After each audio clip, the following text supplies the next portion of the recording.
Saudaraku, perebutan Piala Forkopimda Cup 2023 dalam rangka memperingati hari ulang tahun Kota Takengon yang ke-446 dipastikan akan menjadi pertandingan seru untuk disaksikan para penggemar sepak bola.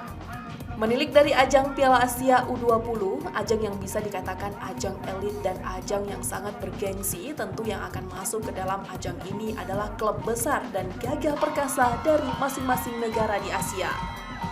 Namun, turnamen kali ini yang dilaksanakan dalam rangka memperebutkan Piala Forkopimda Cup ini tak kalah seru. Dikarenakan bagi masyarakat yang menonton pertandingan tersebut akan lebih terasa feel-nya karena secara real dapat dekat dengan para pemain. Turnamen Forkopimda Cup 2023 ini diselenggarakan di lapangan Musara Alun Takengon dimulai pukul 14 waktu Indonesia Barat yang akan menjadi saksi pertemuan dua tim menarik yang ada di Kabupaten Aceh Tengah dan Bandar Maria. Turnamen sepak bola Piala Forkopimda Cup 2023 ini sudah memasuki penyisihan tim untuk lolos ke babak 8 besar. Seperti kemenangan telak yang diperoleh Putra Bale FC lewat beberapa golnya melawan Matador FC pada Jumat 3 Maret 2023 sore. Banyak masyarakat, khususnya masyarakat Kota Takengon, Kabupaten Aceh Tengah, sangat antusias menyaksikan turnamen ini.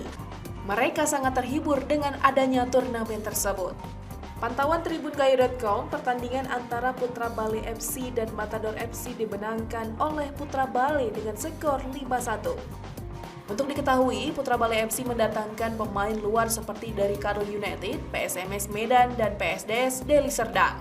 Adi Bale, salah satu pendukung dari tim Putra Bale FC, mengatakan dirinya berharap dengan adanya turnamen ini dapat menjadi motivasi generasi sepak bola, khususnya di Kabupaten Aceh Tengah. Untuk diketahui, turnamen Piala Forkopimda Cup 2023 ini sudah berlangsung sejak 10 Januari 2023 yang diikuti sebanyak 40 tim dari Kabupaten Aceh Tengah dan Kabupaten Bandar Maria. Turnamen Piala Forkopimda Cup ini berlangsung di lapangan Musara Alun Takengon, Kabupaten Aceh Tengah. Dari Aceh Tengah, Kiki Adelia, Tribun Gayo.